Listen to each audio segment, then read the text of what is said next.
കോഴിക്കോട് വെച്ച് സ്വതന്ത്ര ചിന്തകർ എന്ന് വിളിക്കപ്പെടുന്ന ലിറ്റ്മസിന്റെ സംഘാടകർ 24 കഴിഞ്ഞ, അതായത് ഈ മാസത്തിന്റെ 12-ാം തീയതി കോഴിക്കോട് വലിയൊരു നിരീശ്വരവാദികളുടെ, യുക്തിവാദികളുടെ, ഫ്രീ തിങ്കേഴ്സിന്റെ സമ്മേളനം നടന്നു. ആ സമ്മേളനത്തിലേക്ക് ക്ഷണിച്ചുകൊണ്ടുള്ള പ്രോഗ്രാമുകൾ, അതിൽ മനുഷ്യൻ കുരങ്ങിൽ നിന്ന് സൃഷ്ടിക്കപ്പെട്ടവനാണ്, ഇന്നും മനുഷ്യൻ കുരങ്ങാണ് എന്നും അവിടെ പ്രസംഗിക്കുകയുണ്ടായി. നമ്മളാരും വയനാട്ടിലെ വിവിധ വളവുകളിലൂടെ കടന്നു പോകുമ്പോ, ചുരം കയറുമ്പോ കുരങ്ങനെ കാണാറുണ്ട്.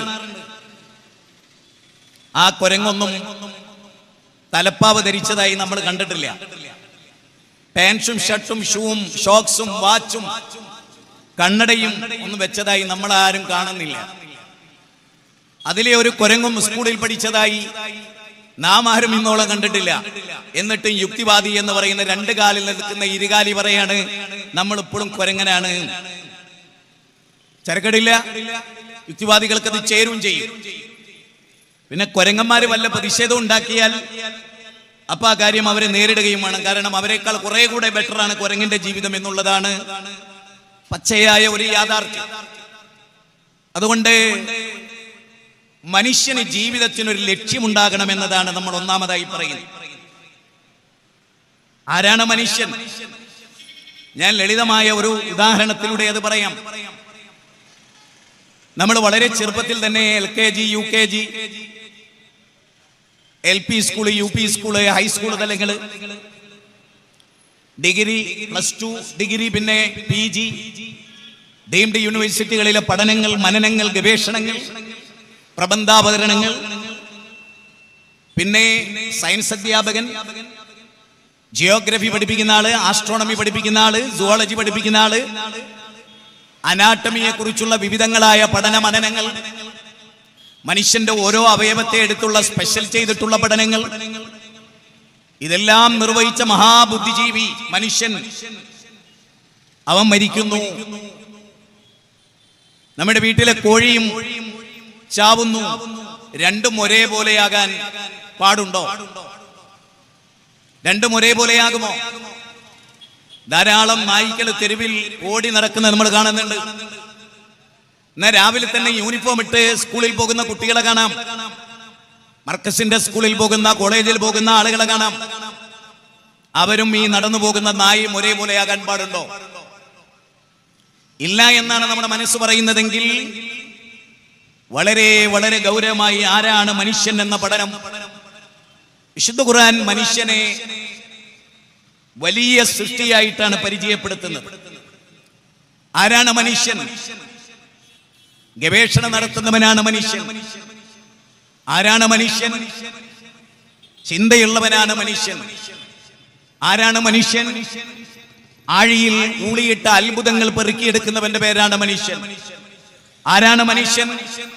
കാനനങ്ങളിലെ ഗർജിക്കുന്ന സിംഹത്തിന്റെ ജീവിത രീതികളെ അപഗ്രഥിക്കുന്നവനാണ് മനുഷ്യൻ. ഗാലക്സി, മിൽക്കി വേ, സൗരയൂഥങ്ങൾ, അതിനെ സംബന്ധിച്ചൊക്കെയുള്ള നിരന്തരമായ താപസി മനസ്സിന്റെ പഠന മനനങ്ങൾ നടത്തുന്നവനാണ് മനുഷ്യൻ. രാഷ്ട്രീയം കൊണ്ട് നടക്കുന്നവനാണ് മനുഷ്യൻ. മതമൂല്യങ്ങൾ ഉൾക്കൊള്ളുന്നവനാണ് മനുഷ്യൻ. സ്നേഹമുള്ളവനാണ് മനുഷ്യൻ. അലിവുള്ളവനാണ് മനുഷ്യൻ. ആർദ്രതയുള്ളവനാണ് മനുഷ്യൻ.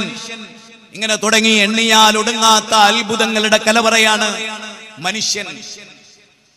യൂണിവേഴ്സിറ്റികൾ നടത്തുന്ന ഏക സൃഷ്ടി, ബൈനോക്കുലർ ഉപയോഗിക്കുന്ന ഏക സൃഷ്ടി, ആഴിയിൽ അഗാധമായി ഗർത്തത്തിൽ ആ കടലിന്റെ ആന്തരികതയിലെ മത്സ്യങ്ങളുടെ അത്ഭുതങ്ങൾ പഠിച്ച് ലോകത്തിന് പകർന്നു കൊടുക്കുന്നവനാണ് മനുഷ്യൻ. അല്ലേ? നമുക്ക് എല്ലാവർക്കും അറിയാവുന്നതാണ്. അതുകൊണ്ട് വിശുദ്ധ ഖുർആൻ 17-ാം അധ്യായം 70-ാമത്തെ വചനത്തിൽ പറഞ്ഞത് വലഖദ് കറംനാ ബനി ആദം, വലഖദ് കറംനാ ബനി ആദം, ആദം സന്തതികളെ നാം ആദരിച്ചിരിക്കുന്നു എന്ന് ഖുർആൻ. ആദം സന്തതികളെ ആദരിച്ചിരിക്കുന്നു, ബഹുമാനിച്ചിരിക്കുന്നു.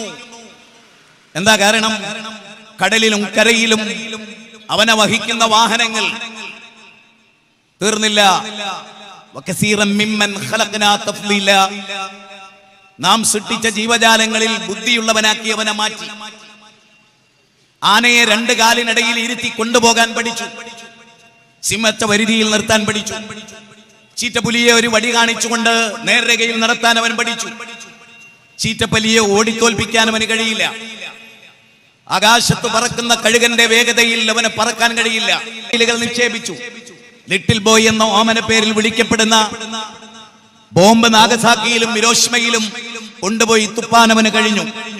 ഭീകരമായ ദൃശ്യങ്ങൾ സൃഷ്ടിക്കാൻ കഴിഞ്ഞ ഏക സൃഷ്ടി. നിങ്ങൾ ആരെങ്കിലും ആലോചിച്ചിട്ടുണ്ടോ? മനുഷ്യവാസം ഭൂമുഖത്ത് ഉത്ഭൂതമാകുന്നതിന് മുമ്പ് കോടാനുകോടി ജീവജാലങ്ങളുണ്ട് ഭൂമുഖത്ത്. പക്ഷേ ആ ജീവവർഗം ഭൂമിയുടെ നിലനിൽപ്പിന് ഭീഷണിയായില്ല. ആകാശമേലാപ്പിലെ ഓസോൺ ലെയറിന് സിംഹത്തിന്റെയോ ആനയുടെയോ പ്രവൃത്തി കൊണ്ട് വിള്ളലുണ്ടായില്ല. ഒന്നുകൂടെ ക്ലിയറായി പറയാം. 2000 മുതൽ 3000 വരെ ആംസ്ട്രോങ് തരംഗദൈർഘ്യമുള്ള അൾട്രാ വയലറ്റ് രശ്മികളും കോസ്മിക് രശ്മികളും മനുഷ്യ ശരീരത്തിൽ പതിക്കാതിരിക്കാൻ അല്ലാഹു ഓസോൺ ലെയറിനെ സംവിധാനിച്ചു. സഖഫം മഹ്ഫൂദ, സുരക്ഷിതമായ മേൽക്കൂര. അപാരമായ ഒരു പ്രയോഗമാണ്. 1400 വർഷങ്ങൾക്ക് മുമ്പ് ഈ മഹാപ്രപഞ്ചത്തെ സംവിധാനിച്ച സംവിധായകൻ ഉപയോഗിച്ച പ്രയോഗം ഈ ഓസോൺ ലെയർ സുരക്ഷിതമായ മേൽക്കൂരയാണ്. എത്രയാ? 2000 മുതൽ 3000 വരെ ആംസ്ട്രോങ് തരംഗദൈർഘ്യമുള്ള അൾട്രാ വയലറ്റ് രശ്മികളും കോസ്മിക് രശ്മികളും മനുഷ്യ ശരീരത്തിൽ പതിക്കാതിരിക്കാൻ, ജന്തുലോകത്ത് അപകടമുണ്ടാക്കാതിരിക്കാൻ. അടുത്ത പോയിന്റ് നല്ലോണം ശ്രദ്ധിച്ചോളാം. മനുഷ്യൻ വരുന്നവരെ ഓസോൺ ലെയറിന് വിള്ളലുകളില്ല. മനുഷ്യൻ ഭൂമുഖത്ത് വന്നു, ജീവിക്കാൻ തുടങ്ങി, കാലം മുന്നോട്ട് പോയി. ഇന്ന് ഓസോൺ ലെയറിന് വിള്ളൽ വീണുകൊണ്ടിരിക്കുന്നു. സിംഹത്തിന്, ആനക്ക്, കഴുകന്, ചീറ്റപ്പുലിക്ക്, ലോകത്തെ കുതിരക്ക്, കാള, പോത്ത്, ഏതൊക്കെ എക്സെട്ര എക്സെട്ര, അവയൊക്കെ ഈ ഭൂമുഖത്ത് ജീവിച്ചിട്ടും ഓസോൺ ലെയറിന് വിള്ളൽ വീണില്ല. പക്ഷേ മനുഷ്യന്റെ ഇടപെടൽ കൊണ്ട് ഓസോൺ ലെയറിന് വിള്ളൽ വീണു. പറഞ്ഞു വന്നത്, നമ്മുടെ കടൽ മലിനമായിട്ടില്ല മനുഷ്യർ ഭൂമുഖത്ത് ജനിക്കുന്നതിന് മുമ്പ്. അപ്പൊ അതിൽ നിന്ന് നമുക്ക് മനസ്സിലാക്കാൻ കഴിയുന്നത് ഇതര ജീവവർഗങ്ങളിൽ നിന്നെല്ലാം തികച്ചും വ്യത്യസ്തമായ ഒരു സൃഷ്ടിയാണ് മനുഷ്യൻ. അതുകൊണ്ട് ആ മനുഷ്യന്റെ മുമ്പിൽ ജീവിത ലക്ഷ്യം വിവരിക്കപ്പെടേണ്ടതുണ്ട്. ഞാനിവിടെ പല ആളുകളുടെയും ജീവിത ലക്ഷ്യം എന്താണ് എന്ന ചോദ്യത്തിന് വളരെ പരിമിതമായ ലക്ഷ്യമാണ് പുതിയ തലമുറക്കൊക്കെ ഉള്ളത്. പ്രത്യേകിച്ച് എല്ലാ മതസമൂഹത്തിലെയും ന്യൂജൻ എന്ന് നമ്മൾ വിളിക്കപ്പെടുന്ന അവർക്കൊക്കെ വളരെ പരിമിതമായ ജീവിത ലക്ഷ്യമുള്ളത്. ഇസ്ലാം മനുഷ്യന്റെ ജീവിതത്തിന്റെ ലക്ഷ്യത്തെ ജീവിതത്തിൽ ഉടനീളം കൊണ്ടുപോകത്തക്ക രൂപത്തിലുള്ളതാക്കി മാറ്റി എന്നാണ് ഇസ്ലാമിന്റെ ഏറ്റവും വലിയൊരു പ്രത്യേകത. ഇപ്പൊ വളരെ ചെറുപ്പത്തിലൊക്കെ നമ്മൾ പഠിച്ചിരുന്ന ഓടയിൽ നിന്ന് ദീർഘകാലം സെക്കൻഡ് മലയാളത്തിൽ നമുക്ക് പഠിക്കാനുണ്ടായിരുന്ന ഒന്നാണ് ഓടയിൽ നിന്ന് എന്ന മലയാളത്തിലെ ഉപപാഠ പുസ്തകമായിരുന്നതിൽ നിന്ന് ഓടയിൽ നിന്ന് എന്ന ആ ഭാഗം നമ്മൾ പഠിച്ചിരുന്നത്. അപ്പൊ അതിലെ പ്രധാന കഥാപാത്രമായിരുന്നു പപ്പു എന്ന് പറയുന്ന വ്യക്തി. ഓടയിൽ നിന്ന് എന്ന ആ കൃതിയിലെ വളരെ ശ്രദ്ധേയനായ കഥാപാത്രമാണ് പപ്പു. അപ്പൊ ആ പപ്പുവിന് ലക്ഷ്മി എന്ന് പറയുന്ന ഒരു പെൺകുട്ടി ഉണ്ടായിരുന്നു. അവളെ പോറ്റി വളർത്തുക എന്നത് മാത്രമായിരുന്നു അയാളുടെ ലക്ഷ്യം. അപ്പുവിന്റെ ലക്ഷ്യം ലക്ഷ്മി എന്ന മോളെ വളർത്തുക. അവളെ പഠിപ്പിച്ചു, വലുതാക്കി, അവളെ കല്യാണം കഴിപ്പിച്ചു കൊടുത്തു. ശരിക്കും ചിന്തിക്കണം. അതോടുകൂടെ അദ്ദേഹത്തിന്റെ ലക്ഷ്യം അവസാനിച്ചു. ഒരു മകളുണ്ടാവുക, ആ മകളെ വളർത്തൽ മാത്രമാകുക ഒരാളുടെ ലക്ഷ്യം. അതിനയാൾ അഹോരാത്രം പരിശ്രമിക്കുക. ആ മകളെ കെട്ടിച്ചയച്ച ഒരു ചെറുപ്പക്കാരൻ കൊണ്ടുപോയി കഴിഞ്ഞാൽ പിന്നെ അയാൾ ശൂന്യായി. അങ്ങനെ അയാള് നിരാശ ബാധിച്ചു കഴിഞ്ഞുകൂടുന്നതിനെ കുറിച്ചാണ് കഥാപാത്രത്തെ കുറിച്ച് പറയുന്നത്. കാരണം അയാളുടെ ലക്ഷ്യം പരിമിതമാണ്. ഒരു മകളുണ്ട്, അവളെ വളർത്തുക എന്ന ലക്ഷ്യമാണുള്ളത്. ഇപ്പൊ ലക്ഷ്യം വളരെ പരിമിതമാണ്. ചില ചെറുപ്പക്കാരികളുണ്ട്, അതെന്താ, തനിക്ക് ഇഷ്ടപ്പെട്ട ചെക്കനെ പയ്യനെ സ്വന്താക്കുക എന്നുള്ളതാണ്. ആ സ്വന്താക്കുന്നതിന്റെ ഭാഗമായിട്ട് അവൾ എന്ത് ത്യാഗത്തിനും തയ്യാറാണ്. ജീവൻ നൽകി വളർത്തിയ മാതാപിതാക്കളെ ഉപേക്ഷിക്കാൻ അവൾ തയ്യാറാണ്. ആ ചെറുപ്പക്കാരന്റെ കൂടെയുള്ള ജീവിതത്തിന് നമ്മുടെ മോളില്ലേ, നാളെ എന്തൊക്കെ സംഭവിക്കുക നമുക്കറിയില്ല. ആ മകളെ ബാപ്പാനെയും ഉമ്മാനെയും കുടുംബത്തെയും വീടിനെയും ഒക്കെ വിട്ടു പോകുന്നത് എന്തുകൊണ്ടാണ്? ഓളെ മുഖ്യ ലക്ഷ്യം ആ റോഡ് വക്ക് കണ്ടെത്തിയ ചെക്കനാണ് എന്നതുകൊണ്ടാണ്.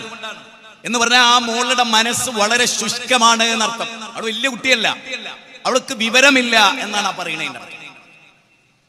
പ്രേമിച്ച് നടക്കുന്ന ആണ് പെണ്ണിനൊക്കെ വിവരമില്ല എന്നതാണ് അതിന്റെ ഏറ്റവും വലിയ തത്വം. കാരണം എന്താ, ലക്ഷ്യത്തെ പരിമിതമാക്കണം. പഠിപ്പ് പോലും ക്യാൻസൽ ആവുകയാണ്. അതുവരെ +2 നല്ല മാർക്ക് കിട്ടിയിരുന്ന കുട്ടി ഡൗൺ ആകുകയാണ്. എന്താ കാരണം?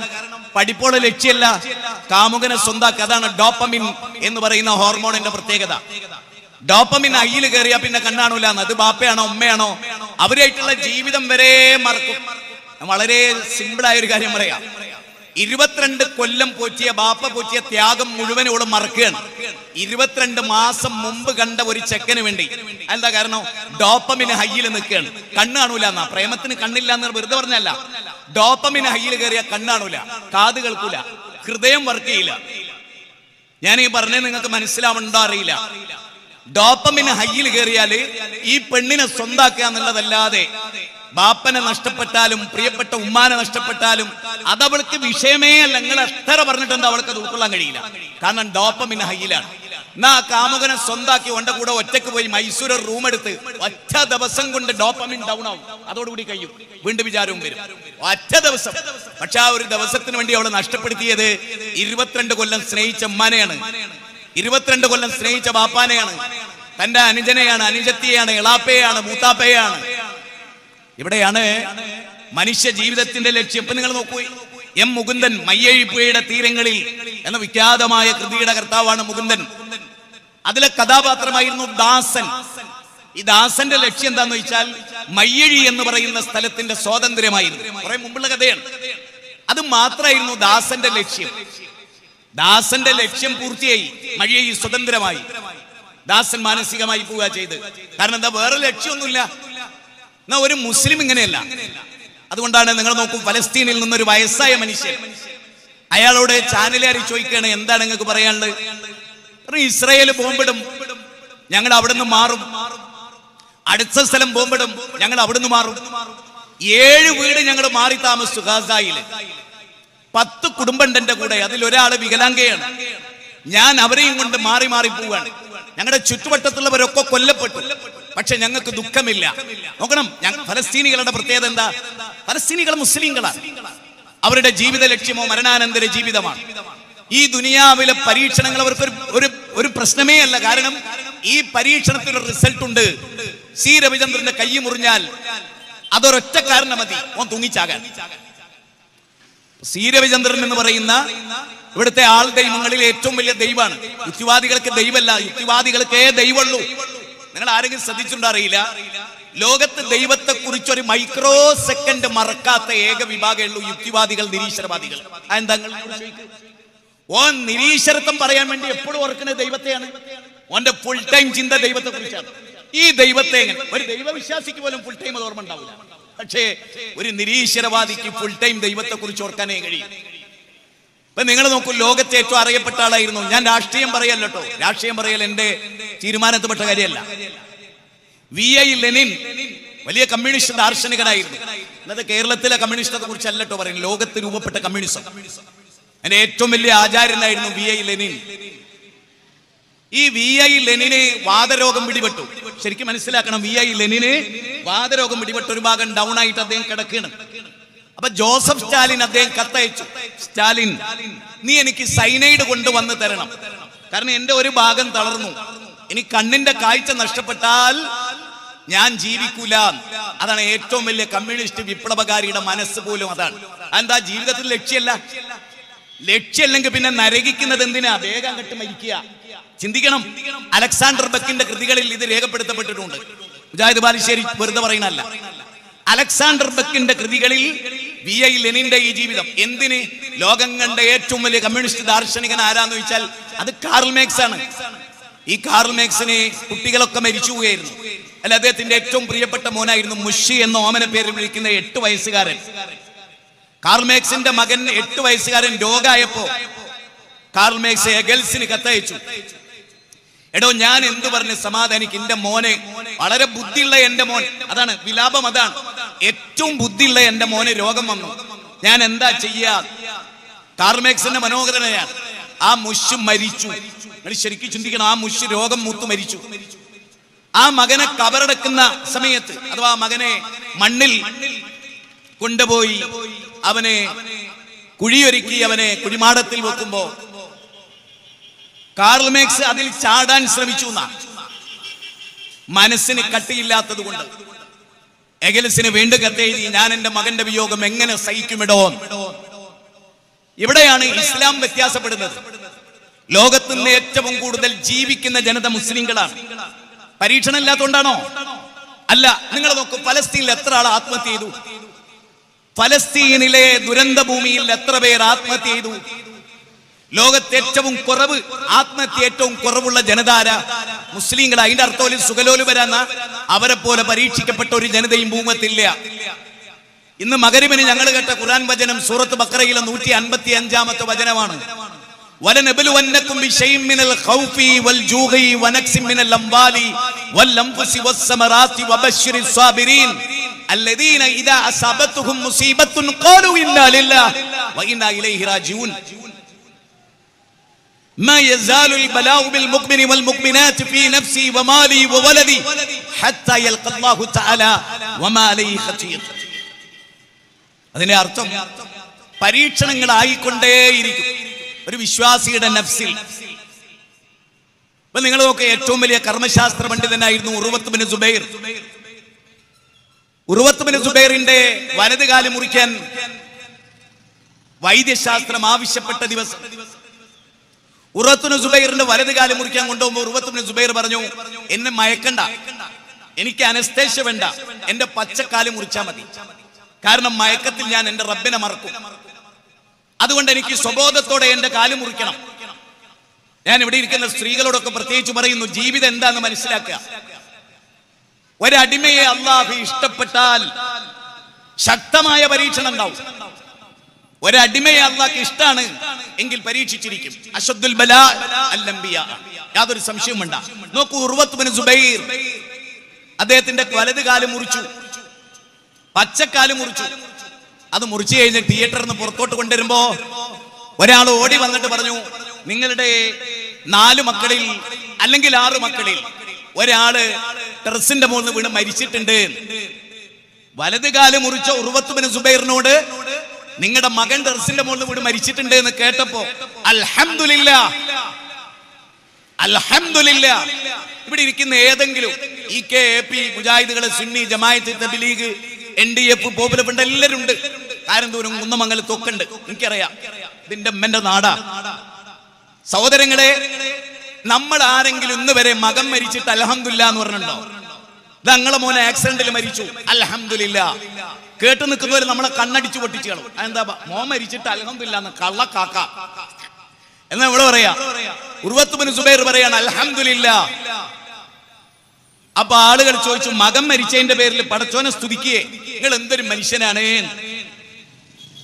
അപ്പൊ മകൻ മരിച്ചത് കൊണ്ടല്ല ഞാൻ അല്ലാഹുവിനെ സ്തുതിച്ചത്. ഇതാണ് നിങ്ങൾക്ക് മനസ്സിലാവൂല. അതെന്താ? എനിക്ക് അല്ലാഹു 6 മക്കളെ തന്നു. ഈ 6 മക്കളെ ഈ അല്ലാഹ് എടുക്കായിരുന്നു. അല്ലാഹ് തന്നത് 6 മക്കള്, അതിൽ ഒരാളെ മാത്രമേ അല്ലാഹ് എടുത്തിട്ടുള്ളൂ. 5 ആളെ എനിക്ക് ബാക്കിയാക്കി തന്നു. അൽഹംദുലില്ലാഹ്. എനിക്ക് അല്ലാഹു 2 കാല് തന്നു, 2 കയ്യും തന്നു. അതിലൊരു കാലിന്റെ മുട്ടിന്റെ താഴെയാണ് മുറിക്കുന്നത്. ബാക്കി അല്ലാഹുവിന്റെ 2 കാലും 2 കയ്യും എടുക്കായിരുന്നല്ലോ. ഇതൊക്കെ ബാക്കിയാക്കിയില്ലേ? അൽഹംദുലില്ലാഹ്. ഇതാണ് ഇസ്ലാം. ഈ അൽഹംദുലില്ലയാണ് ഇസ്ലാം. മനസ്സിലായോ? ഈ ഒരു മനക്കരുത്താണ് ഇസ്ലാമിന്റെ ഏറ്റവും വലിയ പ്രത്യേകത. അതുകൊണ്ട് തന്നെ ഒരു വിശ്വാസിയുടെ ജീവിത വീക്ഷണം എന്തായിരിക്കും? അല്ലദീ ഖലഖൽ മൗത വൽ ഹയാത ലിയബ്ലുവകും അയ്യുകും അഹ്സനു അമലാ വഹുവൽ അസീസുൽ ഗഫൂർ. സൂറത്ത് മുൽക്കിലാണ് 60-ാം അധ്യായം 2-ാമത്തെ വചനം. അതിൽ പറയുന്നത് അല്ലദീ ഖലഖൽ മൗത വൽ ഹയാത ലിയബ്ലുവകും അയ്യുകും അഹ്സനു അമലാ. നിങ്ങൾക്ക് ജീവിതവും മരണവും സൃഷ്ടിച്ചത് നിങ്ങളിൽ ആരാണ് ഏറ്റവും നന്നായി പരിശ്രമിക്കുന്നത്. കണ്ടോ, നിങ്ങൾക്ക് മരണവും ജീവിതവും നിന്ന് എന്തിനാണ്? ആർത്ത് ചിരിച്ച് കളിച്ച് ഉല്ലസിച്ച് തമാശ കളിച്ച് ജീവിക്കാനല്ല, സത്കർമ്മങ്ങൾ ചെയ്യാനാണ്. ദുഷ്ടകർമ്മങ്ങളിൽ നിന്ന് വിട്ടുനിന്ന് മാനവികമായ മൂല്യങ്ങളെ നെഞ്ചോട് ചേർത്ത് അത് ഭാര്യയെ, മക്കളെ, മാതാപിതാക്കളെ പഠിപ്പിച്ച് നല്ലൊരു തലമുറയെ സമൂഹത്തിന് രാഷ്ട്ര രൂപകൽപ്പനകൾക്ക് വേണ്ടി സമർപ്പിക്കാനാണ് നിങ്ങളെ അള്ളാഹു തിരഞ്ഞെടുത്തിട്ടുള്ളത്. 18-ാം അധ്യായം ഇന്നലെ നമ്മൾ വായിച്ചതാണ്. സൂറത്ത് കഹ്ഫിൽ നിന്നൊരു വാചകം, ഇന്നാ ജഅൽനാ മാ അലൽ അർളി സീനത്തൻ ലഹാ ലിനബ്ലുവകും അയ്യുഹും അഹ്സനു അമലാ. ഈ ഭൂമി ഐശ്വര്യപൂർണമായത് അല്ലേ, ആ കുന്നിൻ ചെരുവിൽ നിന്ന് കളകളാരമ്പുഴയ്ക്ക് ഒഴുകുന്ന അല്ലെ എത്രയെത്ര സ്ഥലങ്ങൾ, ആതിരപ്പള്ളി വെള്ളച്ചാട്ടത്തിന്റെ മനോഹാരിത, കളകളം മുഴക്കുന്ന കൊച്ചരുവികളുടെ ശബ്ദം, കളപൂജനങ്ങൾ, കുയിലിന്റെ കൂകലുകൾ. അതാണല്ലോ ONV കുറുപ്പ് പറഞ്ഞത്. ഭൂമിക്കരി ചരമഗീതത്തിൽ പറയുന്നു, കുയിലിന്റെ കൂകലായി പേടി മാറ്റുന്നതും പിന്നെയൊരു ശസിനെ തോളിലേറ്റുന്നതും സായന്തനങ്ങളെ ചെപ്പിലൊതുക്കുന്നതും സന്ധ്യയെ എടുത്തു നീ കാട്ടിൽ മറയുന്നതും കണ്ണാല കണ്ടിട്ടു സർവം സകയായി നീ നിന്നതും. മനോഹരമാണ് ആ കവിത, മനോഹരമാണ്. ഒരുപാട് ചിന്തകൾ സമ്മാനിച്ച കവിതയാണ്. ഇഷ്ടവധുവാം നിന്നെ സൂര്യനണീച്ച ചിത്രപടകഞ്ചുകം തെല്ലൊന്നു നീക്കി നീ അരുളിയ മുലപ്പാൽ കുടിച്ചു തെഴുത്തവർക്കൊരു ദാഹമുണ്ടായൊടുക്കത്ത ദാഹം. ഇനി എത്ര മനോഹരമാണ്, അതിന്റെ അർത്ഥങ്ങളിലേ പോകാനുള്ള ഒരു സമയമല്ല. ഈ പ്രപഞ്ചത്തെ, അതായത് മനുഷ്യന്റെ പ്രത്യേകത എന്താണ്? മനുഷ്യൻ നശിപ്പിക്കുന്നവനുമാണ്, മനുഷ്യൻ നിർമ്മിക്കുന്നവനുമാണ്. ഫുജൂറും തഖ്വയും നൽകിയ സിദ്ധിയാണ് മനുഷ്യൻ. അതുകൊണ്ട് മനുഷ്യനെ നന്നാക്കണമേ. നമ്മള് സ്വർണം, ഞാൻ സൗദി അറേബ്യയില് പല ഊര് പോയപ്പോ സ്വർണ്ണമലയുണ്ട് സൗദി അറേബ്യയിൽ. പ്രത്യേകമായി സർക്കാർ വേർതിരിച്ച് അങ്ങോട്ടൊന്നും നമുക്ക് പ്രവേശനമൊന്നുമില്ല. ഈ സ്വർണ്ണമലയെന്ന് സ്വർണം കുഴിച്ചെടുത്ത് അത് കട്ട് ചെയ്ത് കൊണ്ടുവരുമ്പോ അത് അസംസ്കൃത വസ്തുവാണ്. ആ അസംസ്കൃത വസ്തുവിനെ ശുദ്ധീകരിച്ച് സംസ്കരിച്ച് അവിടെ നമുക്കറിയാം, സാധാരണഗതിയിൽ ആ തട്ടാന്റെ ഊതി അല്ലെ ഉമിത്തിയിൽ ഊതി കാച്ചി പൊന്നാക്കി മലബാർ ഗോൾഡിലോ അറ്റ്ലസ് ഗോൾഡിലോ അത് വരുമ്പോ അതിനൊരു സംസ്കാരമുണ്ട്. ഇതുപോലെയാണ് മനുഷ്യൻ. ഫുജൂറും തഖ്വയുള്ള മനുഷ്യനിലെ ഫുജൂറിനെ ഇല്ലായ്മ ചെയ്ത് തഖ്വയെ ഊതിക്കാച്ചിയ പൊന്നാക്കുന്ന പ്രക്രിയയുടെ പേരാണ് ഇസ്ലാം. ഹുവല്ലദീ ബഅസ ഫിൽ ഉമ്മീന റസൂലൻ മിൻഹു യത്ലു അലൈഹിം ആയാതി വയുസക്കീഹിം വയുഅല്ലിമുഹുൽ കിതാബ വൽ ഹിക്മ എന്ന് പറയുന്ന ഈ ഒരു പ്രക്രിയ. ലഖദ് മന്നല്ലാഹു അലൽ മുഅ്മിനീന ഇദ് ബഅസ ഫീഹിം. അതെ, ഖുർആൻ പറയാണ്, റബ്ബനാ വബഅസ ഫീഹിം റസൂലൻ മിൻ അൻഫുസിഹിം യത്ലു അലൈഹിം ആയാതി. സൂറത്ത് ബഖറ 129, സൂറത്ത് ബഖറ 151, സൂറത്ത് ആൽ ഇംറാൻ 164, സൂറത്ത് ജുമുഅ 162. ലഖദ് ജാഅകും റസൂലുൻ മിൻ അൻഫുസികും അസീസുൻ അലൈഹി മാ അനിതും ഹരീസുൻ അലൈക്കും ബിൽ മുഅ്മിനീന റഊഫുർ റഹീം. 9-ാം അധ്യായം സൂറത്ത് തൗബ 128. അങ്ങനെ ശുദ്ധീകരണത്തിന്റെ ഒരു മഹാപ്രക്രിയ. അലാ ഫഇന്ന ഫിൽ ജസദി മുളഅ ഇദാ സ്വലഹത് സ്വലഹൽ ജസദു കുല്ലു വഇദാ ഫസദത് ഫസദൽ ജസദു കുല്ലു അലാ വഹിയൽ ഖൽബ്. അറിയുക, നിങ്ങളുടെ ശരീരത്തിൽ ഒരു മാംസപിണ്ഡമുണ്ട്. അത് നന്നായാൽ ശരീരം മുഴുവനും നന്നായി, അത് കേടുവന്നാലോ ശരീരം മുഴുവനും നന്നായി.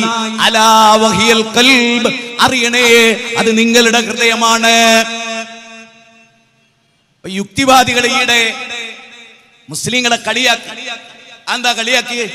ഹൃദയം കൊണ്ട് ചിന്തിക്കാന്നാണ് ഖുർആൻ പറയുന്നത്. ചിന്ത തലച്ചോറിലല്ലേ? ഞാൻ നിങ്ങളോടെല്ലാം, ഇവിടെ ഇരിക്കുന്ന എല്ലാവരോടും, എന്റെ പ്രസംഗം കേൾക്കുന്ന എല്ലാവരോടും, നമ്മൾ ആരെങ്കിലും പറയാറുണ്ടോ ലോല തലയൻ? ലോല തലയൻ എന്ന് പറയാറുണ്ടോ? ലോല ഹൃദയൻ, അങ്ങനെ അല്ലാത്തൊരു പദം എപ്പോഴെങ്കിലും ഉപയോഗിച്ചിട്ടുണ്ടോ? കഠിന ഹൃദയം എന്നല്ലാതെ കഠിന തലയൻ എന്ന് പറഞ്ഞിട്ടുണ്ടോ? ഏതെങ്കിലും ഒരു ഹമുക്ക് പറഞ്ഞിട്ടുണ്ടോ? യുക്തിവാദി അടക്കട്ടെ, അതിന്റെയും തായ. അതുകൊണ്ടാണ് ചോദിച്ചാൽ ഹമുക്ക് പറഞ്ഞിട്ടുണ്ടോ? സാധാരണ നമ്മൾ കവിതയിലൊക്കെ എന്താ പറയാ, നിങ്ങൾ ഞാൻ വെറുതെ കേരളത്തിൽ ഏറ്റവും അറിയപ്പെട്ട ഒരു സിനിമാ പാട്ടായിരുന്നു എന്ത്, ഹൃദയം കൊണ്ട് എഴുതുന്ന കവിത. എന്തുകൊണ്ട് എഴുതുന്ന കവിത? ഹൃദയം കൊണ്ട് എഴുതുന്ന, തല കൊണ്ട് എഴുതുന്ന കവിത. എന്തേ രചിക്കാത്ത? ഓനെന്താ പൊട്ടനായിരുന്നോ?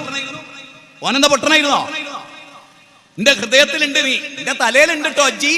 ആരെങ്കിലും പറയണ്ടോ? ഇല്ല. ഹിഫ്ളാക്കുക. അതിന്റെ ഇംഗ്ലീഷ് എന്താ? By heart. By heart, by heart, by head അല്ല, ബൈ ഹാർട്ട്. അതെങ്ങനെ? എന്താ അങ്ങനെ? യുക്തിവാദിനോട് ചോദിച്ചിട്ടില്ല കേട്ടോ. എന്ന് യുക്തിവാദിയാകാൻ ഒരുത്തം തുടങ്ങിയോ അതിന്റെ അർത്ഥം, ഞാൻ ഇന്ന് യുക്തിവാദിയാന്ന് ഒരാൾ പറഞ്ഞ അതിന്റെ അർത്ഥം ഇനി എന്റെ ബുദ്ധി ജീവിതത്തിൽ അനുഭവിക്കൂല. ഒരാൾ നമ്മളെ അടുത്ത് പറയാട്ടോ, ഞാൻ ഇന്നലെ വരെ മതവിശ്വാസിയായിരുന്നു, ഇന്ന് യുക്തിവാദിയാണ് പറഞ്ഞ അതിന്റെ അർത്ഥം എന്താ അറിയോ? ഇനി മുതൽ ഞാൻ ചിന്തിക്കൂല.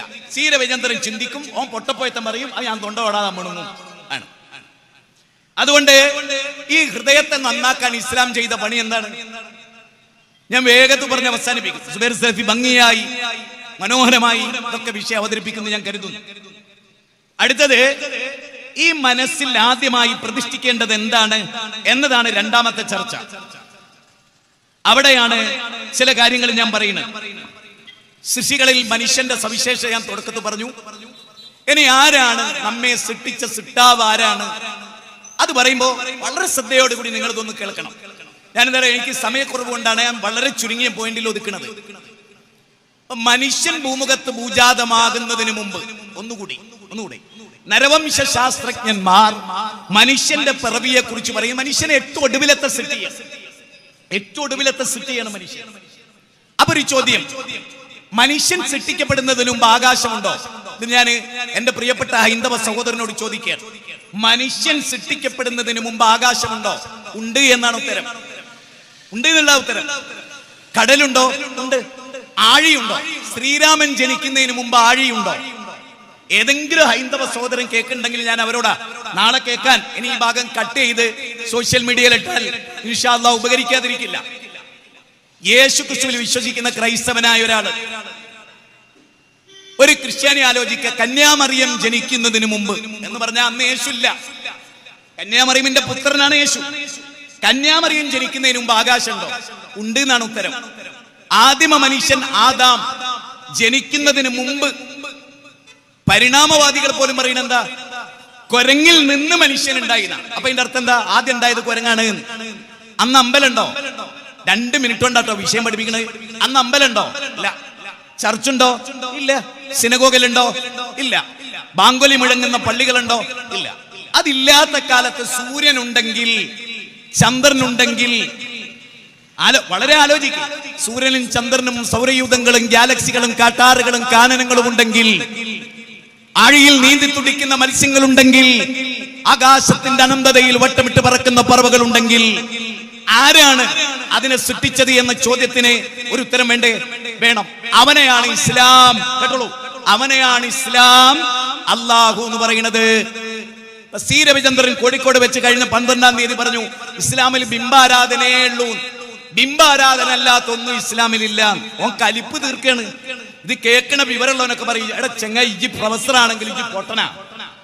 കാരണം ഒരു ഹിന്ദു ചോദിക്കും, എന്ത്, ഞങ്ങൾക്ക് അമ്പലത്തിൽ ബിംബുണ്ട്, ശ്രീകൃഷ്ണന്റെ ഉണ്ട്, ശ്രീരാമന്റെ ഉണ്ട്, യേശുവിൻ്റെതുണ്ട്, കന്യാമറിയമിൻ്റെതുണ്ട്, ബുദ്ധന്റെതുണ്ട്, ശ്രീനാരായണ ഗുരുവിൻ്റെതുണ്ട്, കോൺഗ്രസ്സുകാർ ഗാന്ധിജിന്റെ വെച്ചിട്ടുണ്ട്, നെഹ്റുവിന്റെ വെച്ചിട്ടുണ്ട്, കമ്മ്യൂണിസ്റ്റുകാർ വെച്ചിട്ടുണ്ട്, എല്ലാരും വെച്ചിട്ടുണ്ട്. എന്നാൽ ലോകത്ത് ഏതെങ്കിലും ഒരു മുസ്ലിം മുഹമ്മദ് നബിയുടെ ബിംബം വെച്ചിട്ടുണ്ടോ ആകാശത്തിന്റെ ചുവട്ടില്? മനുഷ്യരെ ആലോചിക്കും. ബിംബാരാധന, മുഹമ്മദ് നബിയുടെ ബിംബല്ലാത്ത എന്തുകൊണ്ടാ? ബിംബാരാധന ഉള്ളതാണെങ്കിൽ ഇസ്ലാമിൽ ഏറ്റവും കൂടുതൽ ഉണ്ടാവും എന്താണ്? മുഹമ്മദ് നബിയുടെ ബിംബം. അതുണ്ടോ? ഇല്ല.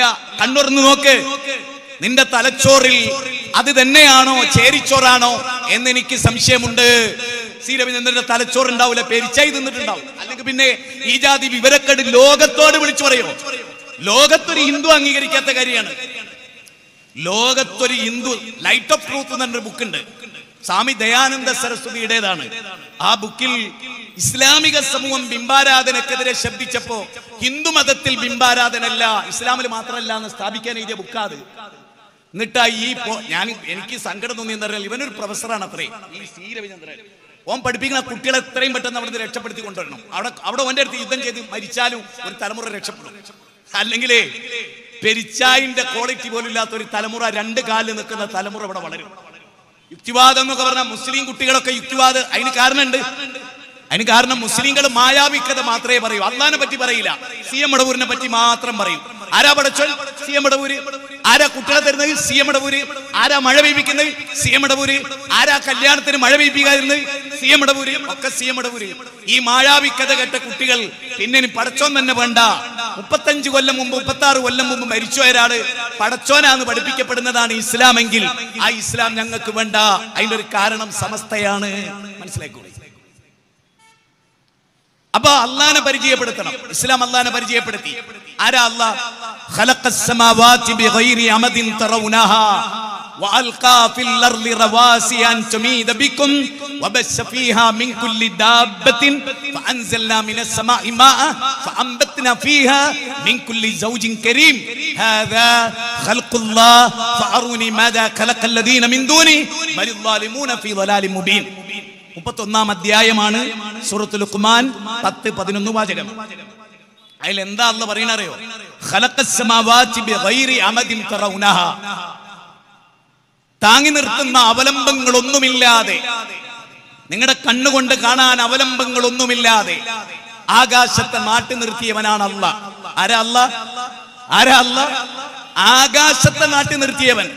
അന്ന് ശ്രീരാമനില്ല, മുഹമ്മദ് നബി സല്ലല്ലാഹു അലൈഹി വസല്ലം അല്ല, ഈസാ അലൈഹിസ്സലാം ഇല്ല. ആകാശത്തെ രൂപകൽപ്പന ചെയ്ത ഘട്ടത്തിൽ അവയൊക്കെ ഒന്നു ചേർന്ന ഒരു ആദി പദാർത്ഥമായിരുന്നു. വൈചിത്ര ബിന്ദുവിലെ സ്ഫോടനം, അങ്ങനെ ലോകം വിളിച്ചത്. ലോകം അതിനെ വിളിച്ചത് ബിഗ് ബാങ് തിയറി മുതൽ തമോഗർത്തം വരെ എന്ന വിഖ്യാതമായ ഗ്രന്ഥം. ആരുടെ ഗ്രന്ഥമാണ്? W. സ്റ്റീഫൻ ഹോക്കിങ്ങിന്റെ ഗ്രന്ഥമാണ്. ആ ഗ്രന്ഥത്തിൽ അദ്ദേഹം ബിഗ് ബാങ് തിയറി വിവരിക്കുന്നു. വൈചിത്ര ബിന്ദുവിലെ സ്ഫോടനം.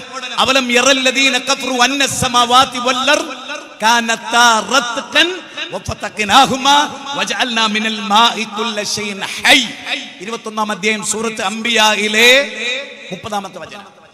ആകാശഭൂമികൾ ഒരു ആദി പദാർത്ഥമായിരുന്നു. അതിനെ അല്ലാഹു രണ്ടാക്കി വേർപെടുത്തി. എന്നിട്ട് ഈ പ്രപഞ്ചത്തെ അവൻ സംവിധാനിച്ചു. അപ്പൊ പ്രപഞ്ച സംവിധായകനാണ് പടച്ചതമ്പുരാൻ. പർവ്വതങ്ങൾ ആണികളായി, വൽ ജിബാല ഔതാദ, പർവ്വതങ്ങളെ, മൗണ്ടൈൻസുകളെ ഭൂമിയുടെ ആഴങ്ങളിലേക്ക് ആണി അടിച്ചു കയറ്റുന്ന പോലെ പർവ്വതങ്ങളെ ഭൂമിയിലേക്ക് അടിച്ചു കയറ്റി കൊടുത്തു പടച്ചതമ്പുരാൻ. എന്നിട്ട് ഭൂമി നമ്മളെയും കൊണ്ടിളകാതിരിക്കാൻ പർവ്വതങ്ങളെ ആണികളാക്കി. ആകാശത്തിൽ നിന്ന് മഴ ചൊരിഞ്ഞു തന്നു. ആകാശത്ത് നിന്ന് മഴ ചൊരിഞ്ഞു തന്നു. സസ്യലതാദികളെ മുളപ്പിച്ചു. അതിൽ എല്ലാ തരം ചെടികളെയും മുളപ്പിച്ചു. ദാമ്പത്തിനെ ഉണ്ടാക്കി. അല്ലാഹ് ചോദിക്കുന്നുണ്ട്. സൂറത്ത് ഹജ്ജാണ്, 22-ാം അധ്യായം 18-ാമത്തെ വചനം.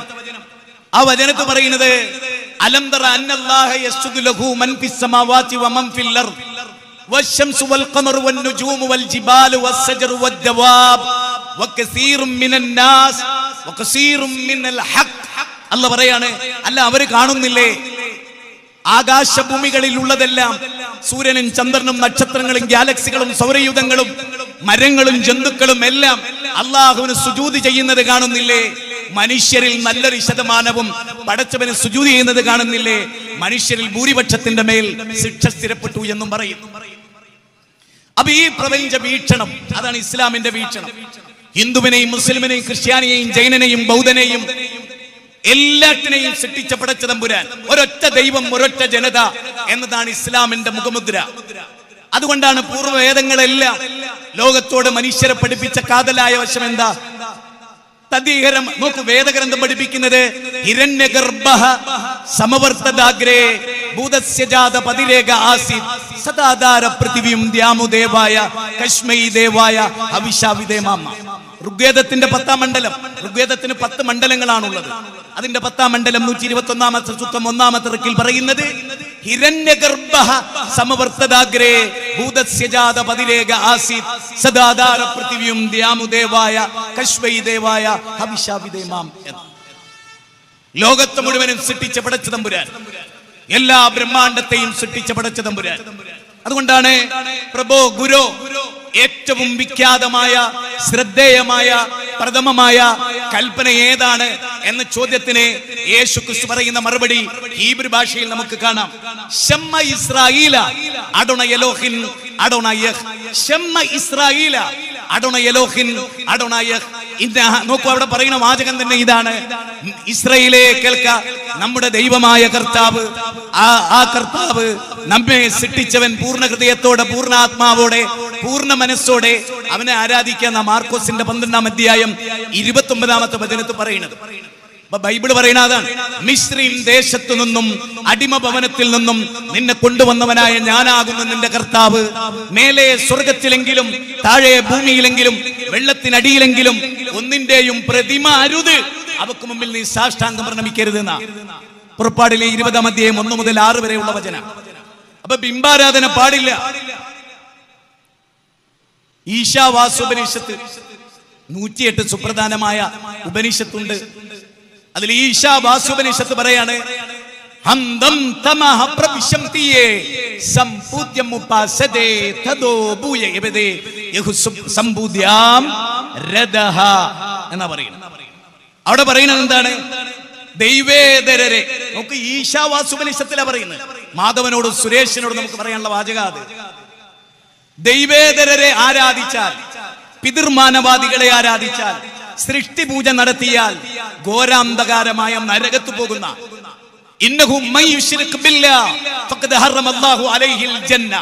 ആരെങ്കിലും അല്ലാഹുവിൽ പങ്കു ചേർത്താൽ ഒരു കാരണവശാലും അവൻ സ്വർഗത്ത് പോകില്ല. അവന് സ്വർഗം നിഷിദ്ധമാണ്, അവൻ നരകത്തിലാണ്. ഇന്നല്ലാഹ ലാ യഗ്ഫിറു അൻ യുശ്റക ബി വയഗ്ഫിറു മാ ദൂന ദാലിക ലിമൻ യശാ. ഖുർആന്റെ 5-ാം അധ്യായം 72-ാമത്തെ വചനം, ഖുർആന്റെ 39-ാം അധ്യായം 65-ാമത്തെ വചനം, വിശുദ്ധ ഖുർആനിന്റെ 4-ാം അധ്യായം 48-ാമത്തെ വചനം, 4-ാം അധ്യായം 116-ാമത്തെ വചനം. ഇതിലെല്ലാം പറയുന്നു ശിർക്ക് ചെയ്താൽ ഒരിക്കലും അല്ലാഹു പൊറുക്കൂല. അപ്പൊ എന്താ ശിർക്ക്? അല്ലാഹുവിൽ പങ്കു ചേർക്കലാണ്. CM മടവൂരിനെ പറ്റി പറഞ്ഞു ഉസ്താദ് പറയുന്നത് എന്താണ്? അല്ലാഹ് തന്നെയാണ് CM മടവൂർ എന്ന് തോന്നുന്ന. അനല്ലാ എന്ന് പറഞ്ഞു എന്നാണ് അബ്ദുസ്സമദ് അൻവരി പറയുന്നത്. അനല്ലാ, ഞാൻ തന്നെയാണ് അല്ലാഹ്. CM മടവൂർ പറയും. നിങ്ങൾക്കൊക്കെ അറിയാവുന്ന ഒരു സാധു മനുഷ്യനായിരുന്നില്ലേ അയാള്? എല്ലാവർക്കും അറിയാവുന്ന ആളല്ലേ അല്ലേ? 1991-ലോ എങ്ങോട്ടാണ് അദ്ദേഹം മരിക്കുന്നത്? വർഷം കുറച്ചായിട്ടേ ഉള്ളൂ. അങ്ങനെ മരിച്ചുപോയവരെയാണ് അംവാതുൻ ഗൈറു അഹ്യാഇൻ വമാ യശ്ഉറൂന അയ്യാന യുബഅസൂൻ. വിശുദ്ധ ഖുർആൻ 16-ാം അധ്യായം 20-21 വചനം. മരിച്ചുപോയ ആളുകളാ അവരെ, ജീവിച്ചിരിക്കുന്നവരല്ല. ലോകത്ത് പ്രവാചകന്മാരുടെ പാത പഠിപ്പിച്ച ഒരിടത്തും അഗ്നികുണ്ഡത്തിലേക്ക് വലിച്ചെറിയപ്പെട്ട ഖലീലുല്ലാഹി ഇബ്രാഹിം നബി, അസ്ബിയല്ലാഹി കല്ല മദീന ഖുല്ലാ യാ നാറു കൂനി ബർദം വസ്സലാം, സൂറത്ത് അംബിയായിൽ 50 മുതൽ തുടർന്നുള്ള വാചകങ്ങൾ പരിശോധിച്ചു നോക്ക്. ആ ഇബ്രാഹിം നബി റബ്ബിനോടാ പ്രാർത്ഥിച്ചത്. അലൈസല്ലാഹു ബികാഫിൻ അബദ, അവന്റെ റബ്ബ് പോരെ അവന് എന്നാണ് ചോദ്യം. 39-ാം അധ്യായം 36-ാമത്തെ വചനമാണ്. ഖുൽ ഇന്നമാ അദു റബ്ബി വലാ ഉശ്രിക് ബിഹി അഹദ. പറയൂ, ഞാൻ എന്റെ റബ്ബിനോടല്ലാതെ ദുആ ചെയ്യുകയില്ല, ഞാൻ അവനിൽ ഒന്നിനെയും പങ്കു ചേർക്കുകയില്ല. 72-ാം അധ്യായം 20-ാമത്തെ വചനമാണ്. അന്നൽ മസാജിദ ലില്ലാഹ് ഫലാ തദൂ മഅ അല്ലാഹി അഹദ. 72-ാം അധ്യായം 18-ാമത്തെ വചനമാണ്. പള്ളി അല്ലാഹുവിന്റേതാണ്, ആ പള്ളിയിൽ വെച്ച് ഞങ്ങൾ ഖുതുബിയത്തിലൂടെ മൊയ്തീൻ ശൈഖിനെ വിളിക്കില്ല എന്നാണ് ആ പ്രഖ്യാപിക്കുന്നത്. അതുകൊണ്ട് തന്നെ ഞങ്ങളെ സംബന്ധിച്ചിടത്തോളം, സലഫികളെ സംബന്ധിച്ചിടത്തോളം ആരോട് ഞങ്ങൾക്ക് പ്രത്യേകിച്ച് വിരോധമോ വിധേയത്വമോ ഒന്നുമില്ല. മറിച്ച് ഈ മഹാസത്യത്തെ ലോകത്തിന്റെ ജനങ്ങളോട്, ഭൂമിയിലെ ആളുകളോട് പറയുക എന്നുള്ളതാണ്. വമാ ഖലഖതുൽ ജിന്ന വൽ ഇൻസ ഇല്ലാ ലിയഅ്ബുദൂൻ. 51-ാം അധ്യായം 56-ാമത്തെ വചനം. മനുഷ്യനെയും ജിന്നുകളെയും സൃഷ്ടിച്ചത് അല്ലാഹനെ മാത്രം ആരാധിക്കാനാ. അതുകൊണ്ട് ആ കാര്യം നമ്മൾ എപ്പോഴും ഓർക്കണം. അതോടൊപ്പം 5 മിനിറ്റ് കൂടി ഞാൻ എന്റെ സമയത്ത് വൈൻഡപ്പ് ചെയ്യുന്നു.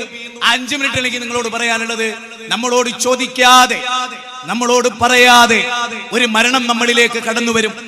ഒരുപാട് രോഗങ്ങൾ, ഒരുപാട് ബുദ്ധിമുട്ടുകൾ, ഒരുപാട് കഷ്ടപ്പാടുകൾ, ഒരുപാട് നൊമ്പരങ്ങൾ, ഇന്ത്യയിൽ പുതിയ പുതിയ പരീക്ഷണങ്ങൾ, മദ്രസ അടച്ചുപൂട്ടണമെന്ന ശബ്ദങ്ങൾ, വഖഫ് സ്വത്തുക്കളെ കുറിച്ചുള്ള വിവാദങ്ങൾ, അത് മുത്തലാഖുമായി ബന്ധപ്പെട്ട, ഏക സിവിൽ കോഡുമായി ബന്ധപ്പെട്ട അനേക പ്രശ്നങ്ങൾ, ആരാധനാലയങ്ങൾ കയ്യേറാനുള്ള ശ്രമങ്ങൾ, കലാപങ്ങൾ സൃഷ്ടിക്കാനുള്ള ശ്രമങ്ങൾ, ഇതൊക്കെ നടക്കുമ്പോഴും അറിയണം, എല്ലാം നിരീക്ഷിച്ചു കൊണ്ടിരിക്കുന്ന ഇന്ന റബ്ബക ലബിൽ മിർസാദ്, പടച്ചോനുണ്ട്. പടച്ചോനോടാണ് പറയേണ്ടത്. സങ്കടങ്ങൾ മുഴുവനും പടച്ചവനോട്. ഇതാണ് ഈ കാര്യം വളരെ ശ്രദ്ധേയമായി നാം ഉൾക്കൊള്ളണം. എനിക്ക് എന്റെ റബ്ബ് മതി. ഇന്നല്ലാഹ അലാ കുല്ലി ഷൈഇൻ ഖദീർ. അവൻ എല്ലാറ്റിനും കഴിവുള്ളവനാണ്, ഈ ലോകത്തെ നിയന്ത്രിക്കുന്നവനാണ്, ഒരിക്കലും മരണമില്ലാത്തവനാണ്, ഹയ്യുൽ ഖയ്യൂമാണ്, രാജാതിരാജനാണ്, റഹീമാണ്, വദൂദാണ്. അല്ലാഹുവിന്റെ 99 നാമഗുണ വിശേഷങ്ങൾ പഠിക്കുന്ന ഒരാളും ശിർക്കിലേക്ക് കടന്നു പോവില്ല. അതുകൊണ്ട് തന്നെ മരണം എപ്പോഴും ഓർക്കുക. കുല്ലു നഫ്സിൻ ദായിഖത്തുൽ മൗത്ത്. ഏത് നഫ്സും മരണത്തെ ആസ്വദിക്കും. 3-ാം അധ്യായം 185-ാമത്തെ വചനം. വമാ തദ്രി നഫ്സും മാദാ തക്സിബു ഗദൻ വമാ തദ്രി നഫ്സും ബിഅയ്യി അർളിൻ തമൂത്ത്. എവിടെ വെച്ച് മരിക്കും, നാളെ എന്ത് സംഭവിക്കും നമുക്കറിയില്ല. 31-ാം അധ്യായം 34-ാമത്തെ വചനം. അതുകൊണ്ട് മരണം വരുന്നതിന് മുമ്പ് കുൻ ഫിദ്ദുന്യാ കഅന്നക ഗരീബുൻ ഔ ആബിറു സബീൽ. ഈ ദുനിയാവിൽ ഒരു വഴിയാത്രക്കാരെ പോലെ നല്ലത് ചെയ്യുകയും നല്ലത് പ്രവർത്തിക്കുകയും മാതാപിതാക്കളെ പരിപാലിക്കുകയും ഉപ്പാന്റെ ഉമ്മാന്റെ പൊരുത്തം നേടുകയും ലോകത്തിന് നന്മയെ ചെയ്യൂ എന്ന് തീരുമാനിക്കുകയും ഈ പ്രപഞ്ചത്തിനൊരു സിട്ടാവുണ്ടെന്ന് വിശ്വസിക്കുകയും അവനിലെ ഞാൻ എന്നെ ബരമേൽപ്പിക്കുള്ളൂ എന്ന് തീരുമാനിക്കുകയും എന്റെ ജീവിതത്തിന്റെ ഓരോ മൈക്രോ സെക്കൻഡും എന്റെ റബ്ബനോട് ചോദിക്കുമെന്നും ഞാൻ അതിന് കണക്ക് പറയേണ്ടി വരുമെന്നും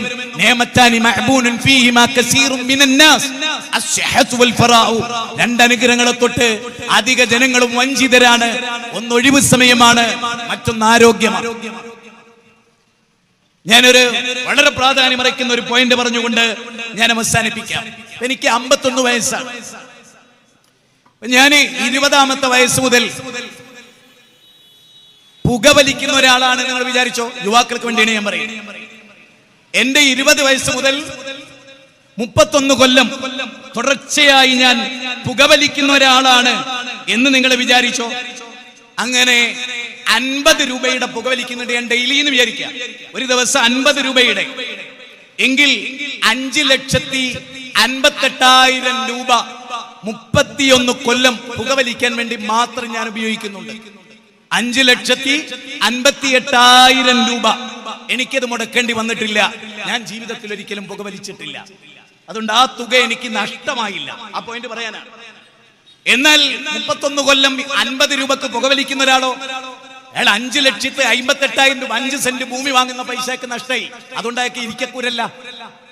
ചിന്തിക്കാൻ വേണ്ടിയാണ് സഹോദരിമാരെ, ആലോചിക്കണം. ഇനി 31 കൊല്ലം ഒരാള് 150 രൂപക്ക് കഞ്ചാവ് അടിക്കുന്ന വിചാരിച്ചോ? ഒരു ദിവസം 150 രൂപക്ക് കഞ്ചാവ് വാങ്ങി അയാൾ വലിക്കുന്നുണ്ടെങ്കിൽ 16,74,000 രൂപ അയാൾ 31 കൊല്ലം കൊണ്ട് തീർക്കുന്നുണ്ട്. അയാൾക്ക് ഒരു വീടുണ്ടാക്കാനുള്ള പൈസ. ഞാൻ പറയുന്ന ഒരു 51-60 കൊല്ലം നമ്മൾ ജീവിക്കല്ലോ. അതിലൊരു 20 വയസ്സ്, ഇപ്പോ 13 വയസ്സ് തമ്മാടിത്തം തുടങ്ങും. അപ്പൊ 13 വയസ്സ് കൂട്ടിയാൽ മതി. ചിന്തിക്കാൻ വേണ്ടിയാ പറയുന്നത്. അതുപോലെ 31 കൊല്ലം ഒരാള് 200 രൂപക്ക് കള്ളു കുടിക്കുന്ന വിചാരിച്ചോ ഡെയിലി ഒരാള്. അങ്ങനെയാണെങ്കിൽ അയാള് 22,32,000 രൂപയുടെ കള്ളു കുടിക്കുന്നുണ്ട്. അപ്പൊ ഇത്രയും വലിയ സംഖ്യ ഒരു മുസ്ലിമിന് നഷ്ടാവൂല. കാരണം കള്ളും കുടിക്കൂല, ഓൻ കഞ്ചാവ് അടിക്കൂല, ഓൻ പുകയും വലിക്കൂല. അവന് കഞ്ചാവ് പാടില്ല, പെപ്സി പോലും അവൻ കുടിക്കൂല. ഒരു മുസ്ലിമാണോ, ഓൻ നബീനെ ഇത്തിബാഅ് ചെയ്യുന്നവനാണോ, പെപ്സി കുടിക്കൂല, കോള കുടിക്കൂല. എന്തുകൊണ്ട്? ഓന്റെ നഫ്സിന് ഹാനികരമാണോ, അവനെ ചെയ്യില്ല. ഇത്രയും വലിയ തുക. അങ്ങനെയാണ് 40 കൊല്ലമൊക്കെ 1000 റുപ്യക്കൊക്കെ ഡെയിലി മദ്യപിക്കുന്നവരുണ്ട്. കോടിക്കണക്കിന് ഉറുപ്പ്യാണോ കള്ളു കുടിച്ച് തീർത്ത് എന്ന് പറഞ്ഞാൽ അതിന്റെ അർത്ഥം എന്താ അറിയോ? ഓൻ അംബാനിയും ബിൽഗേറ്റ്സും ഒന്നും ആയിട്ടില്ലെങ്കിലും ഓൻ നാട്ടിലെ നല്ലൊരു പൈസക്കാരനാകായിരുന്നു. ഇത്രയും പൈസ ഡെയിലി അധ്വാനിച്ച് കള്ളും കഞ്ചാവും അടിച്ചു തീർക്കുന്നുണ്ട്. അതുകൊണ്ട് ഇസ്ലാം ഇത്തരത്തിലുള്ള എല്ലാ ജീർണതകളിൽ നിന്നും മനുഷ്യനെ മോചിപ്പിച്ചു. അതുകൊണ്ടാണ് Arnold Toynbee the civilization on trial എന്ന പുസ്തകത്തിൽ പറയാണ്, മദ്യത്തെ കുറിച്ച് പ്രസംഗിക്കുകയും മദ്യമുക്തമായ ഒരു രാഷ്ട്രത്തെ രൂപകൽപ്പനയും ചെയ്ത ഏക മനുഷ്യൻ അത് മുഹമ്മദ് നബി സല്ലല്ലാഹു അലൈഹി വസല്ലമയാണ്. ആ നബിയുടെ അനുയായികളെയാണ് പള്ളിയിലച്ഛൻ എന്ത് വിളിക്കുന്നത് നാർക്കോട്ടിക് ജിഹാദ് എന്ന് ഈ ദുഷ്ടൻ ലോക മുസ്ലിമുകളെ വിളിക്കുന്നത്. ഏതോ ആവട്ടെ, ഞാൻ എന്റെ വാക്ക് വൈൻഡപ്പ് ചെയ്യുന്നു. ഏതാനും സെക്കൻഡാണ് 8 മണിക്കുള്ളത്. ഞാൻ നിർത്തുന്നു. സർവശക്തനായ പടച്ച തമ്പുരാൻ, ഞാൻ ഇവിടെ പറയാണ്, കുറെ കാലത്തിന് ശേഷമാണ് കാരന്തൂർ കുന്നലം ഭാഗത്ത് എന്നെ സംബന്ധിച്ചിടത്ത് ഞാൻ പ്രസംഗിക്കാൻ വരുന്നത്. സഹോദരങ്ങളെ, എൻ്റെ ഇളയമയും എൻ്റെ മൂത്തമ്മയും എൻ്റെ മക്കളും ഒക്കെ ഇതിൻ്റെ പരിസരത്ത്, ഇതിൻ്റെ തൊട്ട് ബാക്കിലാണ് അവരുടെയൊക്കെ വീടുകൾ. ഞാൻ ഇവിടെ വളർന്ന ആളാണ്. എനിക്ക് ഏറെ പരിചയമുള്ള നാടാണ്. സഹോദരന്മാരെ, ഈ നാട്ടിൽ ഒരുപാട് അന്ധവിശ്വാസങ്ങളും ശിർക്കൻ വിശ്വാസങ്ങളും ഒക്കെ പാവപ്പെട്ട നല്ല ശുദ്ധരായ മനുഷ്യർ ജീവിക്കുന്ന നാടായിരുന്നു. ആ ആളുകളെ ആ ആളുകളെ തൗഹീദിലേക്ക് ക്ഷണിക്കാനാണ് ഈ പരിപാടി. ശിർക്ക് കലർന്ന വിശ്വാസം ഇവിടെയുണ്ട്. കാരന്തൂർ, കുന്നമംഗലം പരിസരത്തൊക്കെ ശിർക്ക് കലർന്ന വിശ്വാസമാണ് മുസ്ലിം സമുദായത്തിലുള്ളത്. അതിനെപ്പറ്റി മനസ്സിലാക്കി തരാനാണ് നിങ്ങൾ നിങ്ങളുടെ ബുദ്ധി കൊടുത്ത് ആലോചിക്കണം. അതോടൊപ്പം സഹോദരങ്ങളെ, ഈ പ്രോഗ്രാം, നമ്മുടെ പ്രോഗ്രാം ഒക്കെ നമ്മൾ സംഘടിപ്പിക്കുന്നത്, പ്രോഗ്രാം സംഘടിപ്പിച്ച് അവിടുന്ന് തന്നെ ഒരു കളക്ഷൻ എടുത്ത് ആ കിട്ടുന്ന പൈസ പ്രഖ്യാപിച്ച് ആ പൈസ സൗണ്ട് സിസ്റ്റത്തിനും സ്റ്റേജിനും ഒക്കെ കൊടുത്ത് അവിടുന്ന് തന്നെ ഫിനിഷാക്കി കയ്യിൽ പൈസ വെക്കുന്ന രൂപം നമുക്കില്ല. അതുകൊണ്ട് ഈ പ്രോഗ്രാമിന് വേണ്ടി നിങ്ങളോട് പിരിക്കാൻ വേണ്ടി ആളുകൾ വരും. ആ പെട്ടിയിൽ നിങ്ങൾ ന്യായമായ ഒരു തുക ഇട്ട് കൊടുക്കുക. അത് അള്ളാഹുവിന്റെ ദീനിന്റെ ദൈവത്തിനാണ്, അല്ലാതെ മൗലൈമാർക്ക് പുരെ കൊണ്ടാനല്ല എന്ന് മനസ്സിലാക്കുക. നാളെ ഇതിന്റെ ലാസ്റ്റ് ഭാഗം ഇട്ടിട്ട് ബാലുശ്ശേരി പിരിച്ചിട്ടുണ്ട്, അങ്ങനെ തന്നെ ഞങ്ങൾ പിരിക്കണതെന്ന് നാളെ പറയാതിരിക്കാനാണ് ആ സെന്റൻസ് ചേർത്ത് വെച്ചിട്ടുള്ളത്. സർവശക്തനായ പ്രപഞ്ചനാഥൻ ഹക്കും ബാത്തിലും വേർതിരിച്ചു മനസ്സിലാക്കാനുള്ള തൗഫീക്ക് നൽകുമാറാകട്ടെ.